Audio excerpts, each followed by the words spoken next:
Welcome to another episode of the Tradepreneur Show. Patrick Summers, your host, co-host Mike Costa, and a very special guest today. Very excited. This is Francisco Rodriguez. Now, Francisco is a dear friend, but not only that, he's an amazing sales professional and my business partner at General Air Conditioning and Plumbing. Welcome to the show. Thank you. Excited to be here. Nervous, but excited. You feel like you made the big time. You have finally made it. Holy crap. Okay. Here I am. I made it.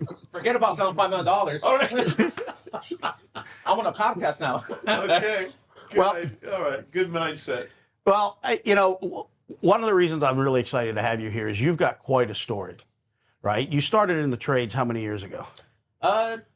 25 years ago, Okay, and it was right out of high school? right out of high school. Okay, and now you're my business partner, co-owner of a successful air conditioning, plumbing, and electrical looking. company, and very good looking too. And you have pretty much worked in every facet of HVAC as you came up, right? Absolutely. And then on that journey, became one of the top performing salespeople in the country. Mm-hmm. Yeah, look at you. No, Sounds like me. don't worry about humility here. So, what I want, because I know there's a lot of people out there that are either in high school considering a career in the trades, Mm-hmm. or are in the trades and they're out there grinding every day, and they're looking for that advice, that individual that can share their story, right? And then there's also business owners that have come up the way you have, and I think most in the trades have. So I'd like to, if we could, I'd like to just have you start talking. How did you get in the trades? How did you progress along? Well, the way I got into the trades was right out of high school. In high school, there was an ad. Back then, there was actually work experience in high school. So there was an ad for a delivery driver at General Air, and the job was from 2:30 to 5 p.m. every single day. And the reason I got hired at General Air was because back then it was such a small company that the old owner, Frank, we couldn't afford to have every vehicle stocked with parts. So I drove a little Toyota truck that had all the parts in it. And what I would do is when a technician would call for refrigerant, for a contactor, capacitor, I would be the one delivering it to them while doing the service call. And say they filled up the refrigerant tank, then I would take it, and then whatever tech would call next, I would go to the next call. So, and the reason I got hired is because it was a peak time of the day when it was like really hot when we got our service calls.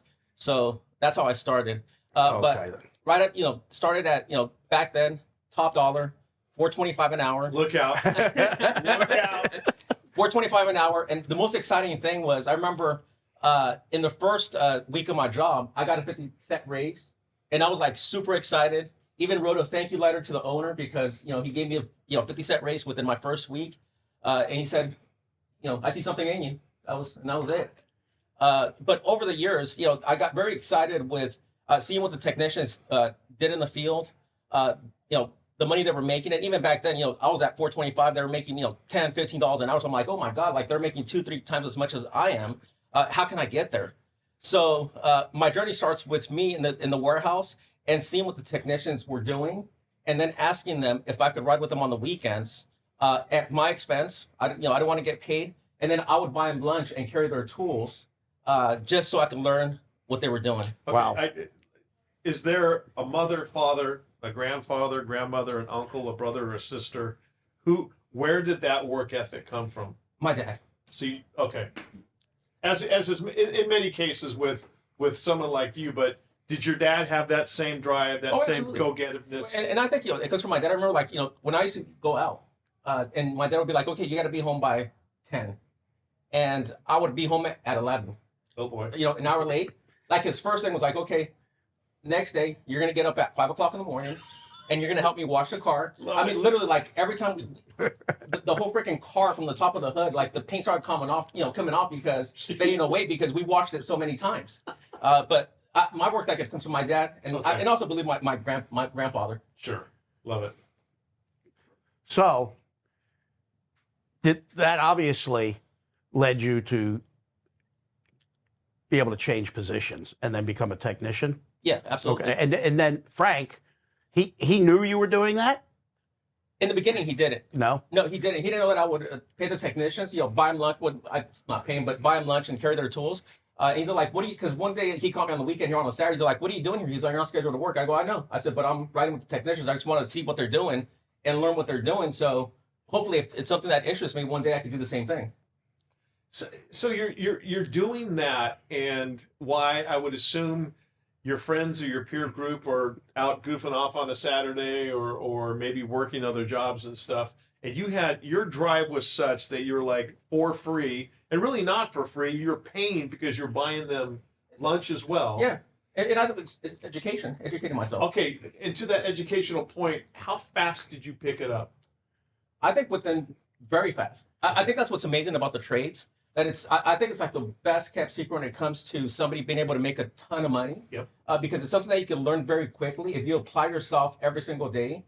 And most importantly, I think you have to have self accountability to yourself before anything. And once you have that self accountability, everything else will follow. And with this, with that, it's discipline as well. Sure. And so did you start in service? Did you start in new construction? No, so I started in new construction. And back then we used to do a lot of new construction. We did a lot of custom homes. We used to do what's called underground, where all the ductwork is like 5 feet underground.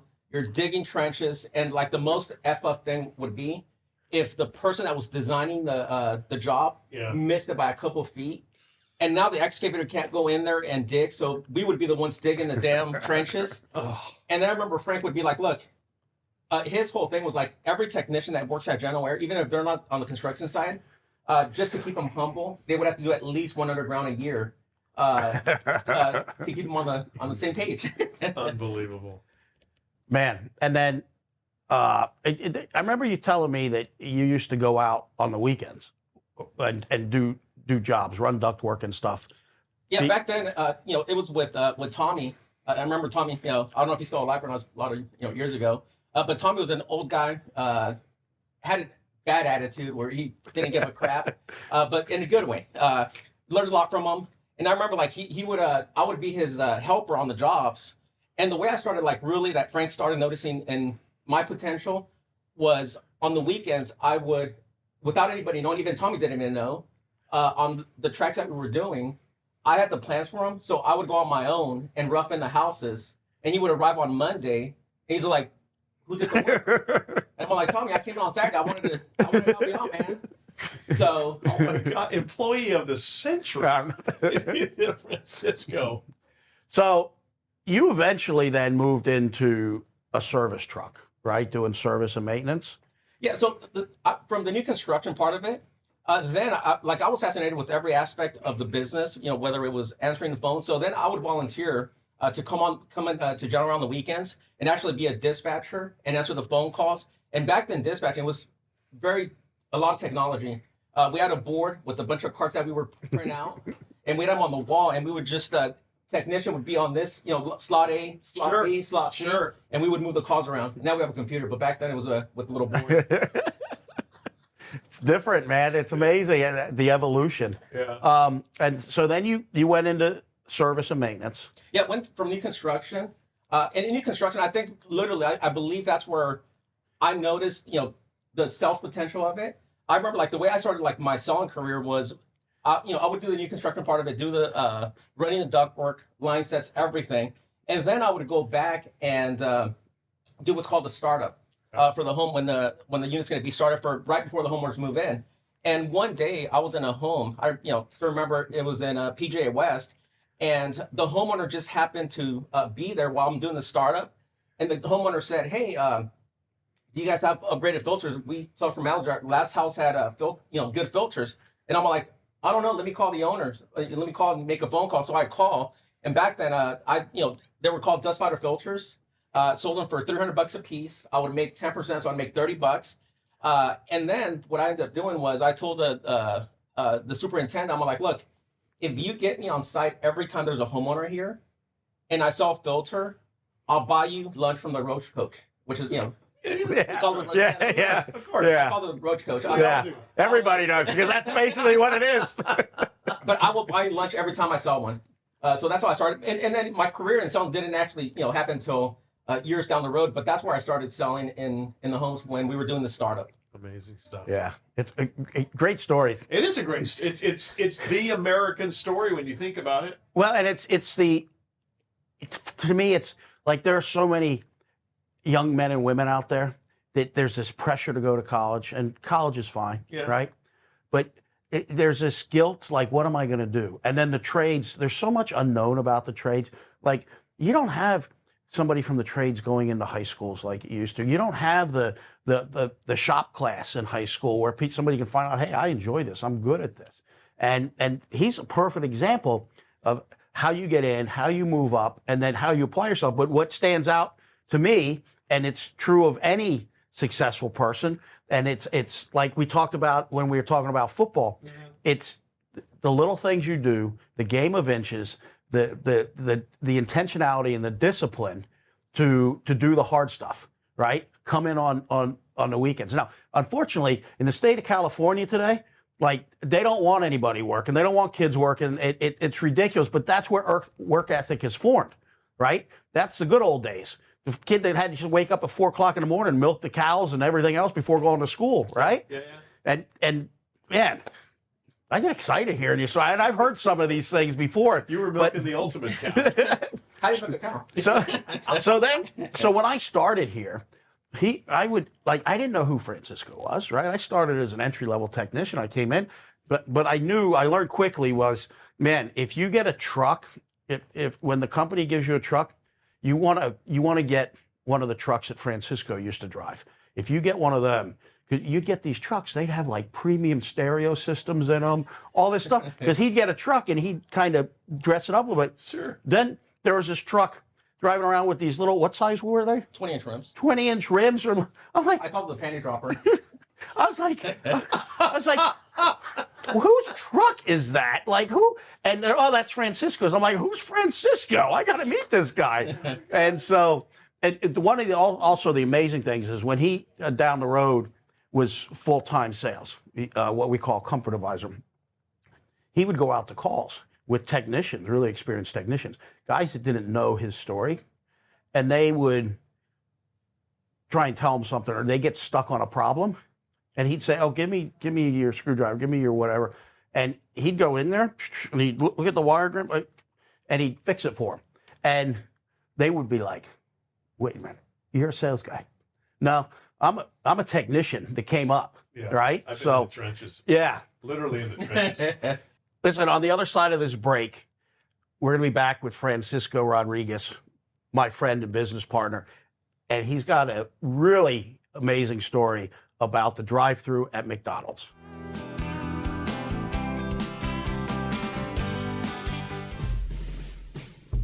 Patrick Summers here, General Air Conditioning and Plumbing. I want to talk to you about our Service Plus program. Right now, for $189, you can get your heating tune-up done, a plumbing inspection, and an electrical inspection to make sure your major systems and components of your home are not only operating efficiently, but most importantly, safely. Let's get you comfortable. Let's make sure you're safe. Let's get your systems tuned up, dialed in, and ready for a new year.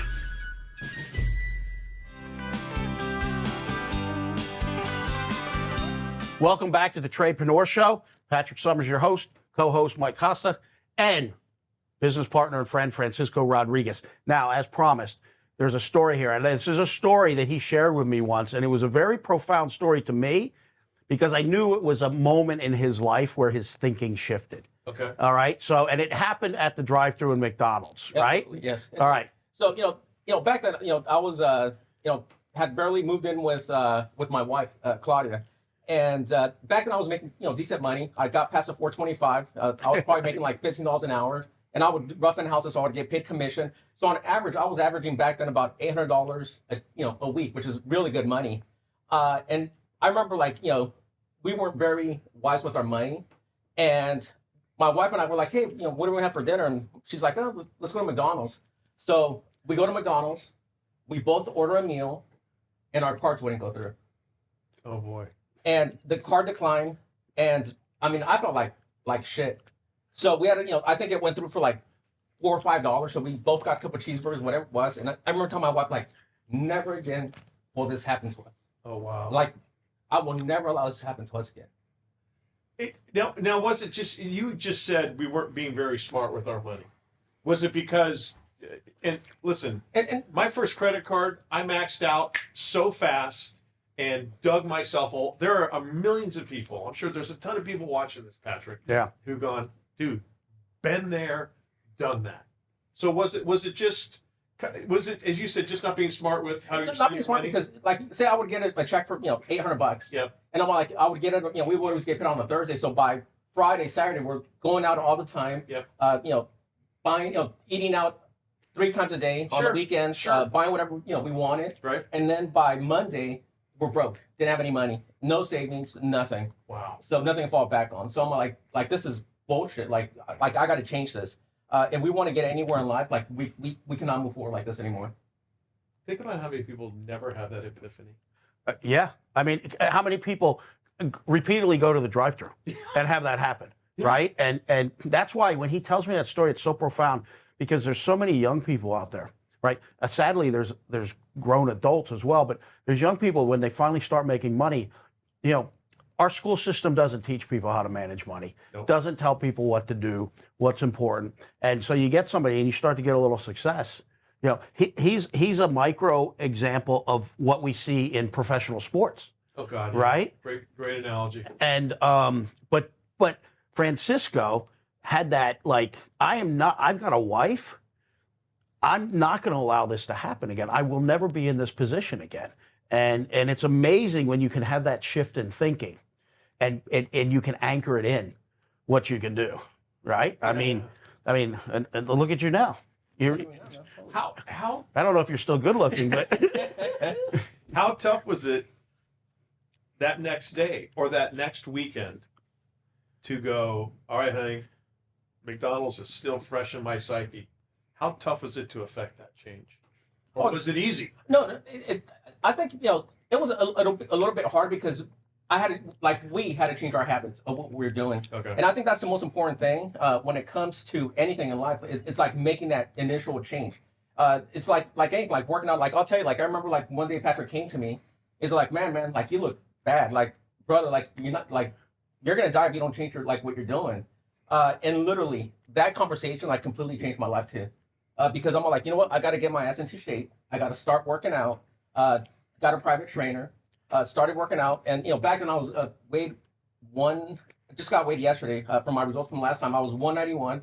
I'm down to 170.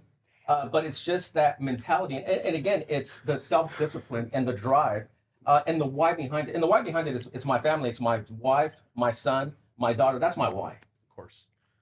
yeah. And that conversation, I remember I was sitting in my office, and I was pissed, and I was concerned because I knew something was going on. His health wasn't right?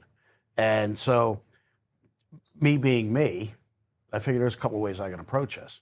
So I approached the way I approach a lot of things. I walked in his office. I said, listen, brother, you're my business partner, but I'm going to own this business on my own because you're going to be dead soon. And I don't know what's going on, but you need to get your shit together and you need to get your health right. And let me know how I can help. And I walked out. And I'm like, okay, that's going to go one of two ways. I have no idea how it's going to go. And I think it was the next day I get a text. He's like, asked me, hey, where do you get your meals from? And I was like, oh shit, that's a positive sign, right? And then he started, hey, where you work out, how do I get involved in that, right? And so, and now, yeah, I mean, that was like a total turn. And I had that conversation for two reasons. One, I was concerned about the business because he's such a contributor. He's my partner. Sure. Right. But I was concerned about him because he's a friend. Right. And so, and I know he would do the same thing for me. Right. So that was a big deal. It gets me a little emotional. But it was another turning point, and I've seen the difference. I watch him walk around sometimes. I'm like, holy shit, what happened to Francisco's ass? Right. So you got to start doing squats, bro. But it's one other thing I want to ask you about, because I know how it was. Like when we bought the business together, we bought it in April of 2018, and we knew we were going to be partners. And there's a whole story there. how that came about and everything. But for me, it was intense because, I mean, it was awesome, right? Oh my God, we accomplished this. But there's also that side of things like, holy shit, I can't just walk away. When I was a general manager, I could be like, hey, I'm done, whatever. Yeah. And I can't do that now. You're signing the front of the checks. Yeah, I got payroll to make. We've got a lot of team members. We've got vehicles. We got all kinds of stuff. And I was like, it was a little overwhelming. You know, I mean, I was like, I got this, but it was still, you have those moments of like, wow. And you know, it's just, I think everybody goes through that. But the thing is, do they know they're going to go through it? Right? Do they know they're going to go through it? Yeah. Until they actually go through it. And so, what was that transition like? Oh man, it's another life-changing moment, experience. And like Patrick's saying, I think what's really freaking keeps you out at night is when we're having those tough weeks and we're having conversations, behind closed doors, and we're like, how the hell are we going to hit payroll? How we're going to, next, paycheck? Are we going to be able to take a paycheck? I think a lot of people don't think about that, like what really happens behind, the curtains. Everybody sees that, it's a business, making millions of dollars. Sure. But how much money is a business actually making? And then two, like when we bought the business, I'll be honest, it had a lot of debt. And it was a very hard transition. It's not like, we had to pay the bills, what was, owed and everything. Plus, on top of that, payroll, vehicles, insurances. I mean, it keeps you out at night. Well, so knowing nothing about this business other than I'm able to cool my house, heat my house, turn my lights on, et cetera, the overhead that is also involved. You mentioned vehicles, insurance, yeah, a building, that type of thing. There's a lot. There's a lot, and as you grow, which we have, yeah, it becomes more. So you have to run very efficiently. You have to have the right leadership. You have to have the right team, and that's something out of the gate we had to reinvent, because there was a transition too of everybody that worked for the previous owner. Now, okay, what's going to happen? What's going to change? There was a little concern and fear. They knew us because we had been managing the business, but now it's reality. So some of them went through that as well, and so I think. Well, I think the reality, what hit me is, look, as a comfort advisor, I was making $400,000 a year, close to $500,000, and then overnight, it's gone. Now you're a business owner. Yeah. And all that, profit that I was making as a professional, it's all going to the company, reinvesting. Yeah. For payroll. and there's a lesson here. If you're out there in the listening to this, watching this, your salespeople should be the highest paid people in the organization, because they're driving things and are making things happen. And there's a lot of people that have an issue with that, right? But if you have a performing sales team, they should make a lot of money, right? And they deserve to, because sales is not easy. We're going to be right back, and on the other side of this break, you're going to want to be there.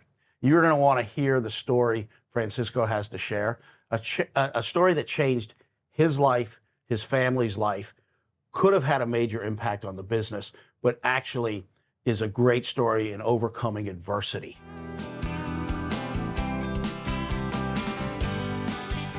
Happy New Year, Coachella Valley. This is Patrick Summers, President and CEO of General Air Conditioning and Plumbing.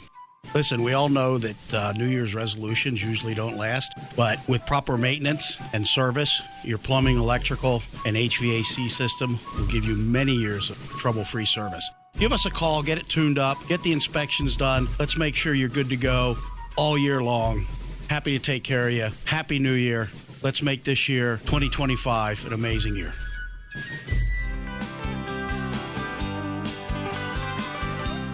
We're back at the Tradepreneur Show. Again, Patrick Summers, your host, Mike Costa, the co-host that keeps me on track. And again, Francisco Rodriguez, friend and business partner.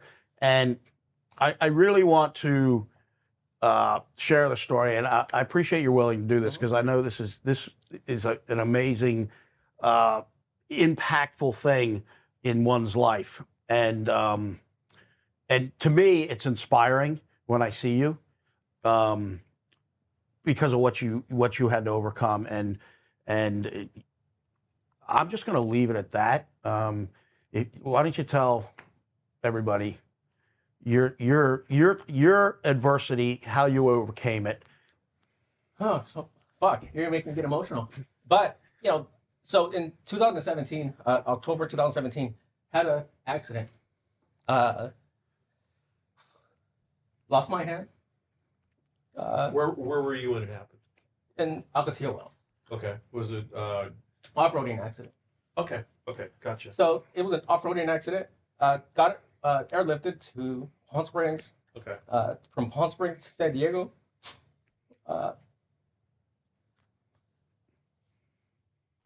Did you, Francisco? Did you know it was obviously if you're being airlifted somewhere, it's serious. But at the time that it happened, did you say like, "Oh, geez"?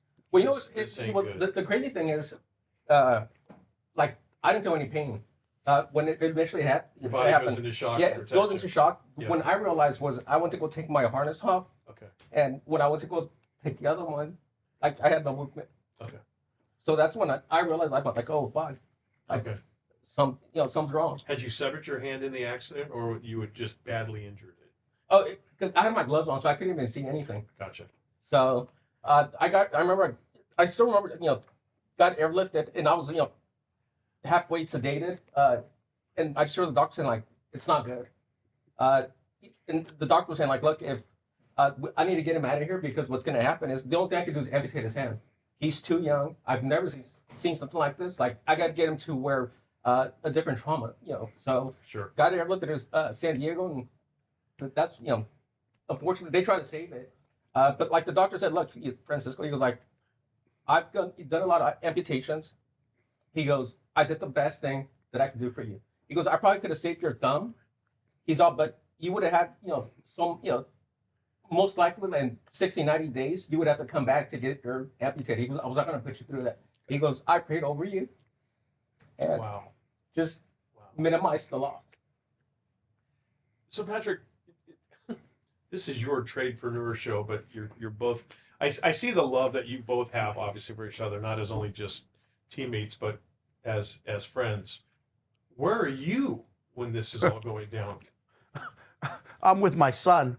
I'm literally. I remember I was coming down a local street here, Jefferson Street, heading to Interstate 10 to go to LA with my son. We were going to see the Eagles play the Chargers. Okay. And this is before they had a stadium. So I was there, and I got the call from my wife. Yeah. Said he had an accident. He was airlifted, and now they went to the local trauma center here. They can't do anything. They took him to San Diego. He may lose his hand, but we don't know yet. So I remember my wife and I just said, okay, well, let's just pray. I said, keep me updated, and because I probably would have turned and gone immediately to the hospital, but my son and I had this day, and so I was like, okay, let's be calm about this. Let's wait and see what happens. And so we go to the game, and it was probably third quarter. I get a phone call. And this is where I get emotional because I'll never forget. I stepped out, and my wife said they had to take his hand, and I was like, fuck, like I'm trying to imagine that, and now I joke and I say I was really emotional because I'm thinking, well, can he still sell, right? No, that is love. That is love. But the reality of it is, it's somebody I deeply care about, Of course. and I just you're just not prepared for something like that. So we finished the game, and I drove back to the desert, dropped my son off, packed some clothes, and headed to San Diego. And I got to San Diego, and he was still out, and I was sitting there with his wife and everything, and he woke up, and it was, I don't even know. Did you know at that time when you came out, when you were waking up, that they had taken your hand? And I was like sedated, but I could still hear everything that they were saying. Because I remember like my wife, with the doctor, and she's like, doctor, like, I'm not gonna tell him. You tell him. And I'm like, well, fuck, I'm already here. Like nobody's coming in. Like I already heard, like I didn't lose my ears. Yes. But my wife's all like, yeah. She's like, I was telling the doctor that I didn't want to tell you. I'm like, well, I was hearing it the whole time. What do you mean, like? Yeah. I was asleep, but I was still hearing what you guys were saying. But it's a life-changing event, and as hard as it was, I think what it boils down to, it's for me was really life-changing. But you just got to move forward. There's I have my family. I remember like the first 2 days I had my pity party, which lasted Monday and Tuesday, because my hand got amputated on a Sunday, and my pity party was Monday and Tuesday, thinking like, why me? What do how am I gonna how am I gonna do? How am I gonna go on attics? How am I gonna go on ladders? How am I gonna and the biggest concern back then, like when it happened, was, is Frank still gonna want to sell business to me? Okay. Like that was my biggest concern. But I said, like, fuck this. I gotta keep moving forward. Like, this cannot stop me. So I said, I have my family, my daughter's little. I go, she's only 4. I gotta work for them. And literally, I remember like when it happened, when I got released from got my discharge papers, the doctor comes into the room, and he goes like, I have all your disability papers for you're gonna probably take like, for something like this, you're gonna take 2 to 3 months off. And I'm all like, 2 to 3 months? What do you mean 2 to 3 months? For what? And I'm all like, Doc, I'm going back to work tomorrow. And my wife's all like, no, you're not. Like, what do you mean you're going to go back to work tomorrow? I'm all like, all right, I'll take the rest of the week off. And literally on Monday, I came back to work. Okay. And the reason I wanted to get back right on the horse was because I truly believe that if I would have stayed at home, like I would have got severely depressed. Because when it comes to like somebody losing a limb, and it doesn't matter what's your hand, your leg, I would say that 90% of it, it's a mental thing, and the other 10% is the disability. Because the mental, you're always thinking, what are people going to say? What are they going to think? Yeah. It's all that goes through your head all that was going through my my head. Understood. Yeah, I remember like when it first happened, and I was had like a big old bandage on, and I would go to like a restaurant, or I was at at a line or something, and there was like somebody looking at me. I'm like, I saved somebody shark attack.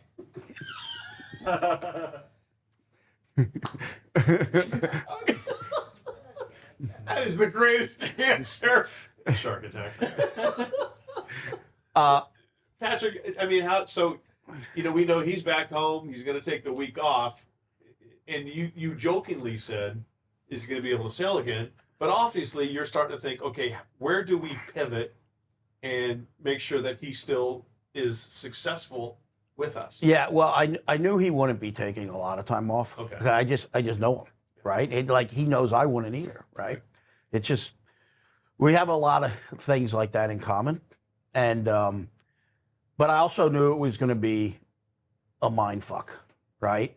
And I remember, I don't know if he remembers this, but I'm thinking, okay, what do you say to somebody, right? And so he's laying in the hospital bed, and I'm sitting there in a chair, and he had his hand all wrapped up in these bandages. And I remember he opened his eyes, he was waking up. And he was just looking at me, I was looking at him, and I said, don't let this get your head stuck up your ass, right? Like, I'm very elegant with words. But I knew what he just said, what he just so elegantly said in the amputation. It's 90% mental. I like 10%, like he went through it, so he knows. But I knew the biggest challenge was going to be the mental challenge, right? And but I also knew he would get through it. And now it took adjusting for me. I mean, for him especially, right? Like I'm thinking, like, how do you tie your shoes? How do you do this? How do you button your pants and everything like that? And so I do remember his hand was still bandaged. Maybe it was a month after the accident or something. We had some training to go to, and we went to Dallas. We were in training, and we go on a break. And we go to the restroom. When I get back to the break, he's like 30 minutes. He's not back. I'm like, what the hell? Where the hell's Francisco? He finally comes in. He's like, where the hell did you go? I said, well, I came back here. He's like, dude, I couldn't get my belt done. And I'm like, The stuff we take for and I felt like an ass. I was like, because, but part of that was I never saw him missing a hand because that's not who he is, right? He's Francisco. So I sometimes, even then, it wasn't really registering with me. Right. And now it really doesn't register with me. I don't even notice, right? It's like, and I catch myself sometimes, like we'll be down in the huddle, will be something, and he's got like a coffee and he's got stuff, and I start handing him shit. and he grabs it, right? I'm like, oh my God. I'm like, but it's because I don't see no hand. I see Francisco, right? And so that's the way it's supposed to be. that's the way it's supposed to be. And so I think what I really wanted him to share that story, and I know maybe that was a little bit of therapy for both of us because we haven't talked about it in a while. But it's something that I've grown through the experience. Obviously, not to the extent that he has. I'm incredibly proud of him, of what you've done. I mean, there's not many people that can do that. But again, I think it goes back to mindset and why that's so important. But we're going to have Francisco in the next episode. And because Francisco is still, in addition to being a co-owner, is a sales manager and is still out closing deals. And so in this, now that you know Francisco's story, in the next episode, he's going to share with you what it takes to dominate as a sales professional, whether you're a technician, or you're a comfort advisor, maybe you're in a totally different trade, maybe you're not even in the trades, maybe you're selling cars, maybe you're selling homes. I am telling you, this man is a wizard. He amazes me every day. So join us in the next episode and learn his secrets. I want to thank everybody for tuning in. Patrick Summers, the host, Mike Acosta, co-host, Francisco, who will be joining us in the next episode. I want to thank everybody behind the camera that's helping us here today. Check us out. Follow us at the YouTube. We're on the YouTube. The YouTube's great because you get to see how good-looking Francisco is if you do tune in. But also, like, subscribe, comment, or anywhere you can find podcasts and all social media channels.